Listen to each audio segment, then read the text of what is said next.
that are like if you drive through them, they literally are coal camp houses.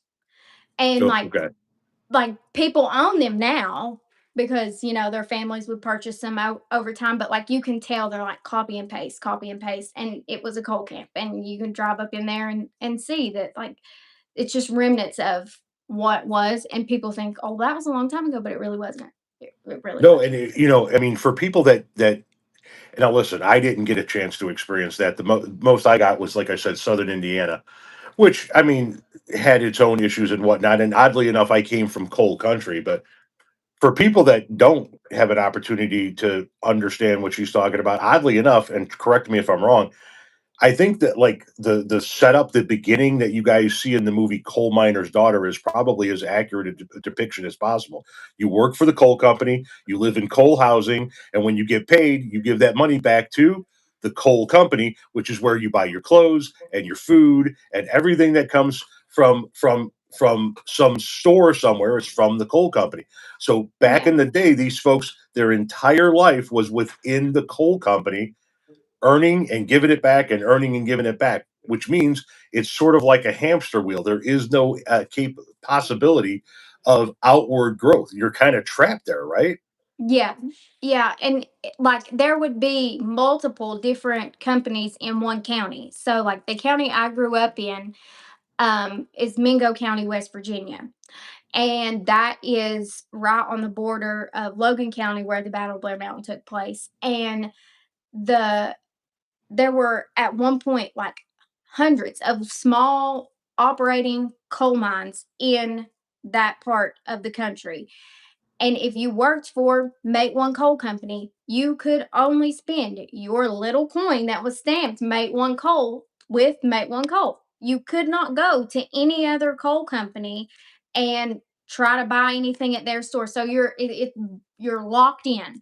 And they would lure people that was, immigrating over here in the early 1900s, late 1800s, and entice them with like, oh well, we've got plenty of work, we've got plenty of work. And then you show up, you have to buy your boots from the company store, you have to buy your pickaxe, you have to buy your lantern, so you start your job indebted to this company already.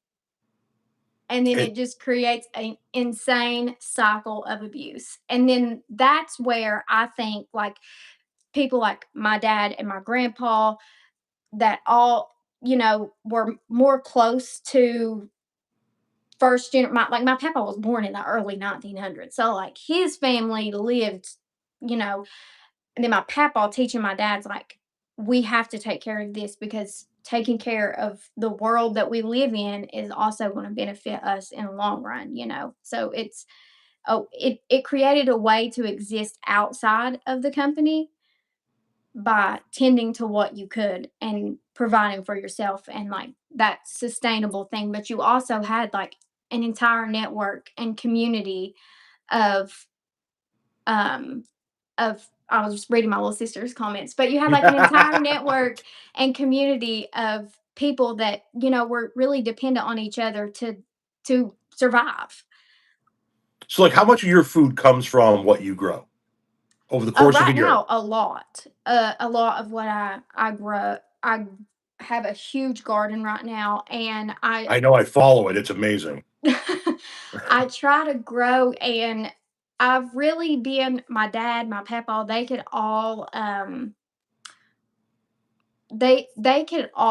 survive all year on what they grew in their garden. And I'm trying to make sure that I learn and keep those kind of traditions. Like in my early 20s, I thought, what the heck is this? Like I'm too cool for this. But now I'm like, oh, this actually means something. Like this is really important for us to keep it going. And some people think I'm crazy. And I'm not like a prepper in some like lunatic apocalyptic type. I don't No, do no. that. But it's like if I can take care of myself, then I can also help and take care of others. If I have that knowledge and can sustain myself and my family, then I can extend in a time of need for somebody else.